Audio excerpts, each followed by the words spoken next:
전도서를 기록한 전도자는 우리 인생에는 두 날이 공존한다고 증거합니다. 전도서 7장 14절에 보면 형통한 날에는 기뻐하고 공고한 날에는 되돌아보아라. 이 두 가지를 하나님이 병행하게 하사 사람이 그의 장래일을 능히 헤아려 알지 못하게 하셨느니라. 여기에 보면 두 날이 나오죠. 형통한 날, 공고한 날. 공고한 날은 곧 고통의 날이라 할 수 있습니다. 여러분의 삶에도 이 두 날이 공존했을 것입니다. 여러분 삶에 형통한 날은 언제였습니까? 무슨 일이 형통했습니까? 여러분 인생에서 고통의 날들은 어떤 날이었습니까? 왜 고통스러웠습니까? 인생을 계절로 표현한다면 형통한 날은 봄날이라 할 수 있겠지만 고통의 날은 겨울이라 할 것입니다. 인생의 봄날은 그리 문제되지 않습니다. 마음껏 감사하고 즐거워하며 그 인생의 봄날을 누리면 됩니다. 하지만 인생의 고통의 날입니다. 인생의 겨울입니다. 그 고통의 날을 어떻게 보내느냐, 어떻게 극복하느냐에 따라서 우리의 삶은 확연히 달라질 것입니다. 고통스러운 날을 피할 수는 없습니다. 하지만 그 날들을 잘 이겨내면 고통도 은혜가 되는 겁니다. 고통도 복이 되는 것입니다. 여러분 모두 고통이 복이 되는 그런 역사를 이루었으면 참 좋겠습니다. 오늘 우리는 고통스러운 날들을 잘 이겨내었던 시인 한 사람을 만납니다. 그는 고라의 후손입니다. 우리는 오늘 이 고라의 후손에 대해서 알기 위해서는 고라라는 사람이 어떤 사람인지 알아야 합니다. 성경에는 고라라는 이름이 여러 곳에 등장합니다. 창세기 36장 에서의 후손 중에 고라 족장이 나오기도 합니다. 하지만 그 고라는 본문에 나오는 이 조상인 고라와는 전혀 상관이 없는 동명이인일 뿐입니다.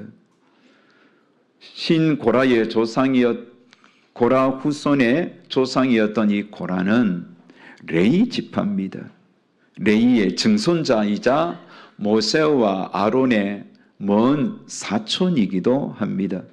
하지만 고라는 우리가 성경을 읽어보면 모세와 아론에 대하여 반역했던 인물입니다. 그것도 혼자 불평하면서 혼자 단독으로 반역한 것이 아니라 자신과 마음이 통했던 세 사람, 다단, 아비람, 온, 이 세 사람을 의기투합해서 모세와 아론, 당시의 영적 리더였던 모세와 아론에 대하여 반역을 일으킨 자가 고라입니다. 이들은 자신들만 모세와 아론에 대하여 대적한 것이 아니라 사람을 규합했습니다. 자신들을 지지할 수 있는 세력을 규합했습니다. 쿠데타 세력을 모았습니다. 그렇게 해서 모인 자들은 이스라엘 총회에서 지도자로 꽤나 유명하고 똑똑하다고 여겨졌던 그 사람들 중에 250명을 특별히 뽑았습니다. 그리고 그 250명의 지지를 등에 입고서 고라는 모세와 아론에 대하여 대적했습니다. 여러분, 고라의 이 대적하면서 고라가 모세와 아론을 대적하면서 했던 말들을 한번 들어보실래요? 민수기 16장 3절 말씀, 당신들은 분수에 지나친 행동을 하여서 이스라엘 백성은 다 여호와께서 선택한 자들이며 그분은 우리 가운데도 계시는데 어째서 당신들만 잘난 체 하시오? 이게 현대인의 성경 버전에 이렇게 말을 합니다. 하나님께서는 고라의 말들을 다 듣고 계셨습니다. 모세와 아론을 대적하는 고라를 하나님이 다 보고 계셨습니다. 그래서 하나님은 핵심 추종자들인 다단과 아비람, 온과 더불어 고라의 모든 그런 고라를 따랐던 사람들, 또 다단, 아비람, 온의 이 가족들을 땅을 갈라서 그들을 삼켜버렸습니다. 끔찍한 일이죠. 뿐만 아니라 이들을 지지하며 추종했던 250명의 그 지도자들도 향로에서 불이 나와 그들을 태워서 멸망시켜 버렸습니다. 엄청난 일입니다. 엄청난 사건입니다. 참으로 떠들썩한 유수거리입니다. 그런데 놀라운 것은 이렇게 고라와 그를 추종하는 모든 세력들이 멸망당하는 그런 엄청난 사건 속에서도 고라의 아들들은 멸망당하지 않았습니다. 고라의 아들들은 이 멸망의 세력 속에서 죄되었습니다. 왜 그랬을까요? 이들은 모세와 아론을 반역하는 세력에 동참하지 않았던 겁니다. 아버지가 그렇게 정말 하나님을 향하여 대적하는 그 모습을 그들은 동조하지도 않았고 도리어 피했던 것입니다. 이 아들들은 아버지가 왜 그렇게 끔찍한 최후를 맞이했는지 그들은 과정을 보았고 결과도 두 눈 똑바로 뜨고 보았습니다. 아버지 고라와 그를 따랐던 사람들이 모세와 아론을 향하여 대적한 것은 단순히 지도자 모세와 아론을 대적한 것이 아니라 그들을 이스라엘 백성들의 지도자로 세우신 하나님을 향한 반역이었던가, 이 사실을 누구보다도 고라의 아들들은 잘 알았습니다. 그래서 고라의 아들들은 아버지와 전혀 다른 길을 걷기로 작정했습니다.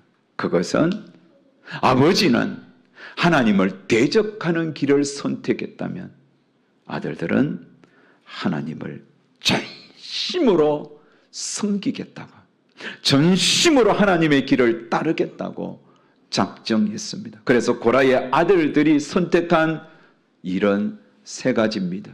첫 번째, 성전의 문지기로, 그리고 두 번째, 성전에서 하나님을 찬양하는 찬양대로, 세 번째, 성전에서 그 진설병 빵을 굽는 일, 전병을 굽는 일을 하겠다고 작정한 것입니다.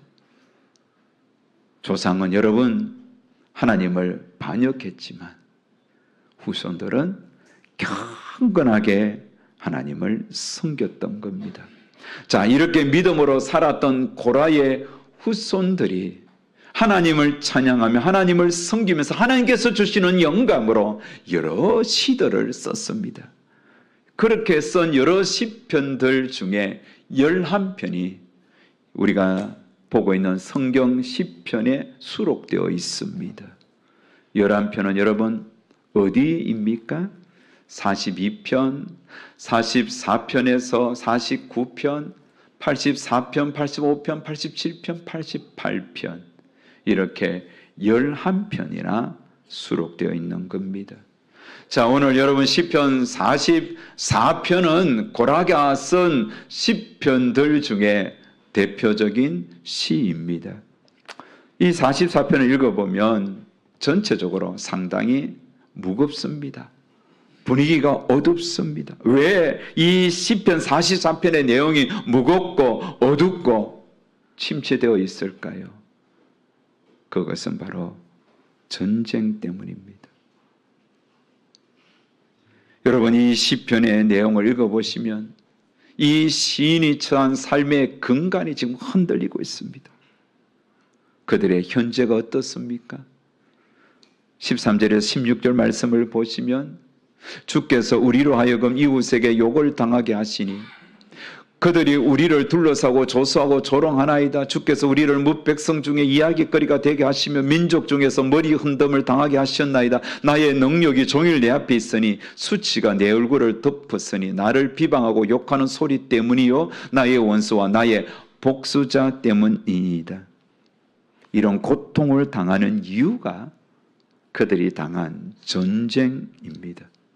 여러분, 전쟁은 모든 것을 앗아갔습니다. 가족의 목숨을 앗아갔습니다. 그들의 재산을 앗아갔습니다. 살아남은 백성들은 이방에 끌려갔습니다. 온 이방 땅으로 흩어졌습니다. 낯선 이방 땅에 끌려간 것도 억울한데 그들을 끌고 간 그 악한 원수들이 입을 열어 끊임없이 이 하나님의 언약 백성들을 욕합니다. 조롱합니다. 비방합니다.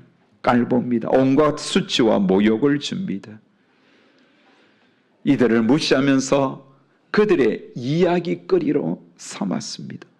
여러분, 얼마나 고통스러운 상황입니까? 하지만 그런 고통을 당하는 이 백성들은 딱히 할 수 있는 게 아무것도 없습니다. 세력을 규합해서 항거할 수 있는 힘도 없습니다. 포로된 곳에서 탈출할 수 있는 루트도 없습니다. 아무것도 할 수 없는 거예요. 그래서 그들은 더 고통스럽고 더 아픕니다. 여러분, 우리도 살다 보면 이런 전쟁과 같은 환난은 겪지 않았지만 우리의 삶에 크고 작은 그런 어려움에 봉착하기도 하지요. 밤에 잠이 오지 않을 정도로 내 인생이 무너질 때가 있습니다. 정말로 걱정과 불안에 사로잡힐 때도 있습니다. 사방팔방 내 인생이 마치 우겨삼을 당한 것처럼 답답할 때도 있습니다. 뭐 하나 되는 일이 없고 누구에게 정말 내 마음을 호소하고 싶지만 호소할 사람조차도 보이지 않을 때, 이럴 때 여러분 어떻게 합니까? 눈만 뜨면 먹고 사는 걱정이 내 앞을 가로막고 있습니다. 자식 걱정, 또한 연로한 부모님 걱정, 이런저런 걱정들이 태산을 이룹니다. 여러분, 이러한 삶의 상황 속에 처해본 경험들이 있지요. 어떻게 해야 할까요? 지금 여러분은 어떤 고통이 있습니까? 어떤 고민을 합니까? 어떻게 그 고통과 그 고민을 이기고 있나요? 우리는 오늘 시편 44편 이 고라 후손이 쓴 이 시를 통하여 어떻게 고통의 날들을 극복해야 하는지를 배워야 합니다. 고통의 날을 극복할 뿐만 아니라 이 시인처럼 고통 속에서도 하나님을 향하여 노래할 수 있는 그 믿음과 배짱, 이것을 여러분이 배워야 하는 겁니다. 그렇다면 고라의 후손들은 그렇게 전쟁이라는 큰 고통의 날들을 어떻게 이겨내었을까요? 그들은 세 가지 차원에서 이겼습니다. 고통의 날에 그들은 첫 번째, 주님을 잊어버리지 않았다. 주님을 잊지 않았습니다. 주님을 잊지 않으니까 주님을 잃어버리지도 않았습니다. 17절 말씀을 보십시오. 이 모든 일이 우리에게 임하였으나 우리가 주를 잊지 아니하며 주의 언약을 어기지 아니하였나이다. 20절 21절 우리가 우리 하나님의 이름을 잊어버렸거나 우리 손을 이방신에게 향하여 폈다면 하나님이 이를 알아내지 아니하셨으리까 물어 주는 마음의 비밀을 아시나이다. 도살장으로 끌려가는 어린 양처럼 정말 온갖 수치와 모욕을 받았습니다. 하지만 시인은 위축되지 않았습니다. 불안해하지도 않았습니다. 결코 하나님을 잃어버리지도 않았고 주의 이름을 잊지도 않았습니다. 도리어 어려움이 오면 올수록 더 그는 주님을 기억했습니다. 주님께 더 가까이 갔습니다. 그래서 우리는 이런 환난의 날에 왔을 때 이 모든 일이 우리에게 임하였으나 우리가 주를 잊지 아니하였다고 이 고라 후손은 분명하게 선포했습니다. 이게 중요한 거예요. 여러분, 위기가 오면 성도들은 두 갈래의 인생길을 걸어갑니다. 어떤 성도들은 위기 앞에 두려워하거나 놀라지 않습니다. 오히려 위기가 오면 올수록 주님 앞에 나와 납작 엎드립니다. 주님 살려달라는 것이죠. 평소에는 뭐 이렇게 평안하게 신앙생활 하다가 뭐 주일만 교회 오다가 인생에 위기가 오면 마음을 고쳐묻는 거예요. 그래서 수요일도 오고 금요일도 오고 평소에 새벽에는 고나게 잠을 자다가도 위기 앞에서는 잠잘 시간도 쪼개어가면서 하나님 앞에 나와 엎드리는 거예요. 내가 하나님을 도움을 입어야 한다고, 하나님을 잊지 않아야 한다고, 하나님 앞에 나와 살려달라고 메어달리는 거예요. 금식하면서 메어달리는 거예요. 자식들에게 우리 가정에 지금 위기가 왔다. 그래서 부모가 이 위기를 어떻게 극복하는지, 극복하는 방법은 하나님을 찾고 구하는 거예요. 하나님을 잊지 않고 하나님을 잃어버리지 않는 모습을 보여주면서 하나님을 찾는 거예요. 자식들아, 지금은 하나님을 잃으면 안 돼. 그러면서 정말 삶의 터전은 점점 무너져 오고 있지만 결단코 삶의 무너짐 때문에 신앙은 무너지지 않는 거예요. 그런 모습을 보이는 거, 이게 정말 귀한 것입니다.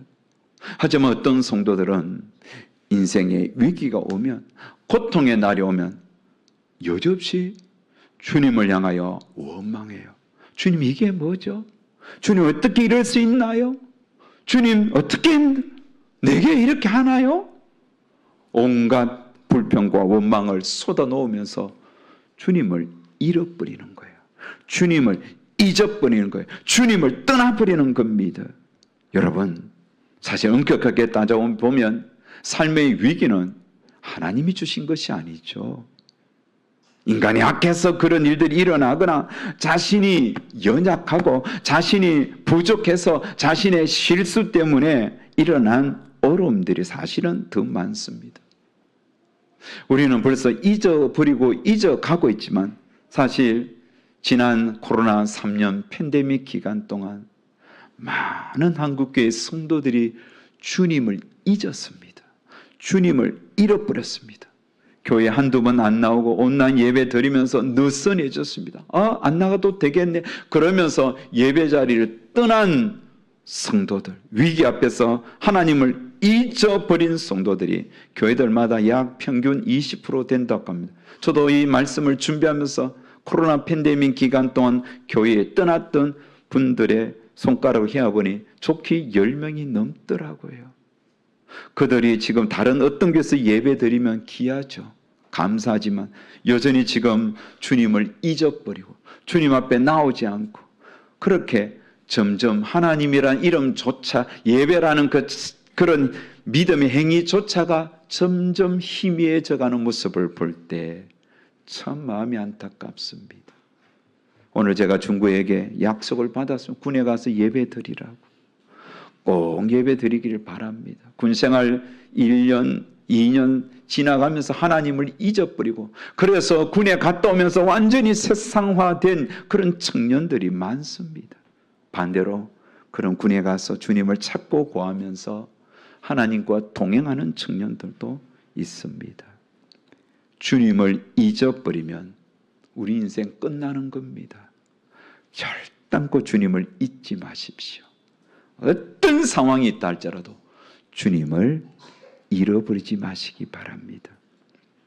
고라 후손은 위기의 때, 고통의 날에 주님을 잊지 않았다. 이 대단한 거예요. 두 번째는 과거에 역사하신 하나님을 묵상했습니다.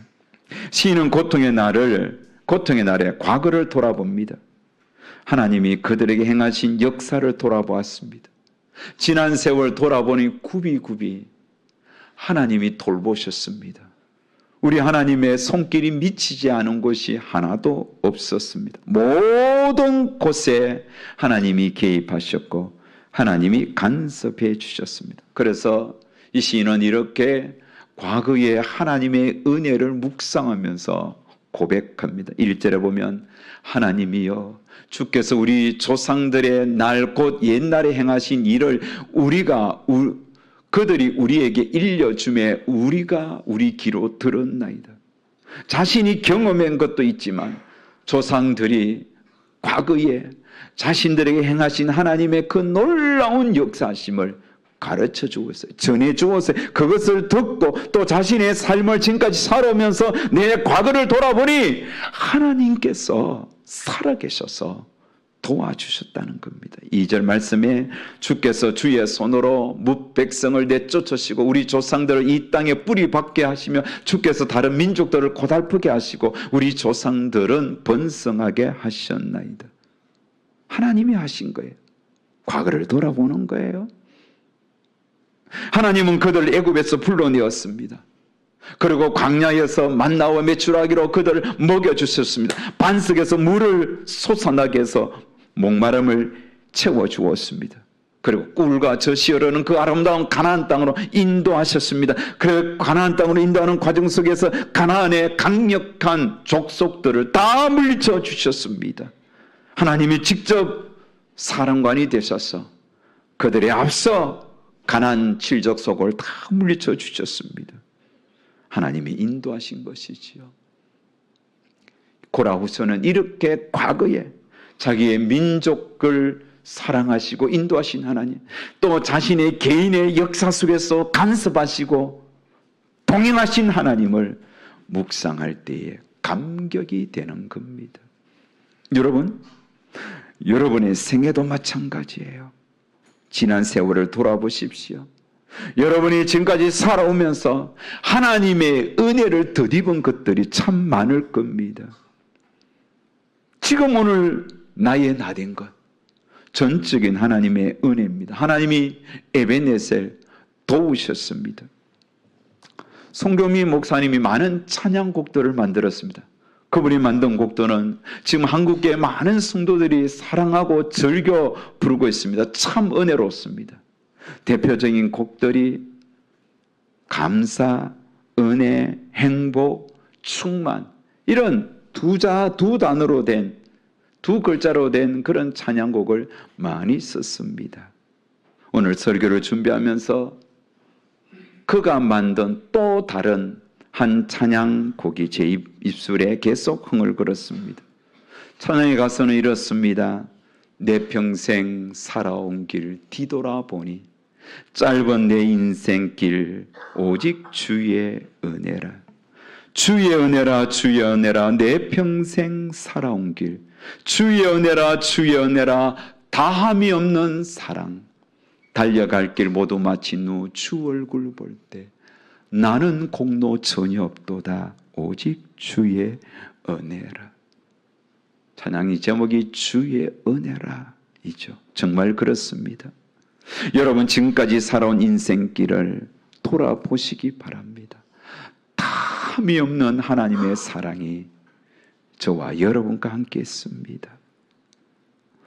주의 은혜만 묵상해도 오늘 우리 눈앞에 있는 그런 고통을 충분히 이겨낼 수 있습니다. 주의 은혜를 묵상해도 오늘 내 앞에 있는 그런 아픔을 능히 극복할 수 있는 겁니다. 성도의 진정한 힘은 형통할 때 나오는 것이 아니라 고통의 날에 나오는 겁니다. 고통의 날에서도 얼음 속에서도 몸이 점점 아파오는 그런 질병 가운데서도 성도는 하나님을 찬양할 수 있는 거예요. 하나님을 노래할 수 있는 거예요. 우리 믿음의 선배들을 보십시오. 어려움이 오면 올수록 고통의 날들이 깊어지면 깊어질수록 오히려 더 지금까지 나와 함께 하신 하나님을 묵상하면서 그들은 하나님을 찬양했습니다. 우리 선배들이 불렀던 원조 찬양, 이런 가사가 있지요. 지금까지 지내온 것 주의 크신 은혜라. 한이 없는 주의 사랑 어찌 이루 말하랴. 자나깨나 주의 손이 항상 살펴주시고 모든 일을 주 안에서 형통하게 하시네. 2절 찬양 가사도 한번 볼까요? 몸도 만도 연약하나 새 힘 받아 살았네. 물 붓듯이 부으시는 주의 은혜 족하다. 사랑 없는 거리에나 험한 산길 헤맬 때 주의 손을 굳게 잡고 찬송하며 가리라. 그렇습니다. 과거를 묵상하면 주의 은혜를 노래하는 겁니다. 세 번째로 이 시인은 하나님께 도움을 구했습니다. 현재의 고통스러운 날들을 통하여 과거를 돌아보았습니다. 그랬더니 모든 것이 주의 은혜라 고백하지 않을 수 없었죠. 모든 게 하나님의 역사입니다. 그래서 지금 당하는 어려움 속에서 하나님께 나아가면 과거에도 함께 하신 하나님, 현재에도 하나님이 도와주실 것이라는 확신이 들었습니다. 그래서 머뭇거릴 이유가 없었습니다. 마치 든든한 아버지께 나아가 도와달라고 외치는 자식처럼 이 시인은 고통의 날에 하나님 앞에 나아갑니다. 그리고 지금 도와달라고 외치는 거예요. 23절에서 26절은 우리 다 같이 한번 읽도록 하겠습니다. 시작. 주여 깨소서 어찌하여 주무시나이까? 일어나시고 우리를 영원히 버리지 마소서. 어찌하여 주의 얼굴을 가리시고 우리의 고난과 압제를 잊으시나이까? 우리 영혼은 진토 속에 파묻히고 우리 몸은 땅에 붙었나이다. 일어나 우리를 도우소서. 주의 인자심으로 말미암아 우리를 구원하소서. 아멘. 도와달라는 거예요. 이것은 지금 하는 일이에요. 과거를 묵상하니 하나님을 잊지 않고 과거를 묵상해 보니 하나님이 도와주셨고 하나님이 함께 해주신 건 확신이 오니까 지금 어려움 속에서도 절망하지 않는 거예요. 도리어 하나님 앞에 당당하게 나아가는 겁니다. 오늘 본문은, 오늘 시편은 도움을 호소하는 것으로 끝이 납니다. 결과는 나타나지 않습니다. 하지만 우리는 충분히 감지할 수 있습니다. 어떤 결과가 왔겠습니까? 하나님이 도와주셨을 겁니다. 시인을 그 고통에서 건져주셨을 것입니다. 왜요? 여러분, 하나님은 이 시인이 기대했던 것보다 훨씬 위대하고 크신 분입니다. 그러기에 그의 기도에 응답하실 뿐만 아니라 그가 상상하지도 못했던 더 풍성한 은혜의 길로 반드시 인도해 주셨을 것입니다. 사랑하는 여러분, 여러분의 삶은 지금 어떻습니까? 형통한 날을 사십니까? 고통의 날을 사십니까? 성도는 고통스러운 날에도 노래할 수 있는 자들입니다. 왜요? 하나님이 살아계시기 때문에. 살아계신 하나님이 내 과거에도 함께 하시고 지금 이 순간에도 함께 하시고 앞으로도 함께 하실 것을 믿기 때문에 고통은 고통으로 끝나는 것이 아니라 합력하여 선을 이루어 하나님을 노래하는 그런 계기로 삼는 것이 성도인 것입니다. 성도는 마지막 순간까지 하나님이 함께 하심을 확신하는 자들입니다. 뿐만 아니라 우리의 자녀들까지도 하나님이 책임져 주실 것을 믿기 때문에 내 과거와 현재 미래를 책임지시는 하나님, 우리의 자녀의 현재와 미래도 책임지실 것을 믿기 때문에 그 하나님을 의지하는 자들입니다. 사랑하는 여러분, 하나님을 진심으로 믿으시기 바랍니다. 단순히 들쑥날쑥거리지 마시고 마음과 뜻과 정성을 다하여 하나님을 여러분의 힘으로 방패로 삼으시기 바랍니다. 하나님은 참 좋으신 분입니다. 우리는 하나님 때문에 오늘을 충분히 살아갈 수 있는 에너지를 얻습니다. 힘내십시오. 걱정하지 마십시오. 하나님이 여러분 배우 위에서 함께 하시고 여러분과 동행하십니다. 도와주십니다. 하나님을 붙들고 여러분 모두 용기 백배하여 오늘을 힘있게 살아가시길 주의 이름으로 축복합니다.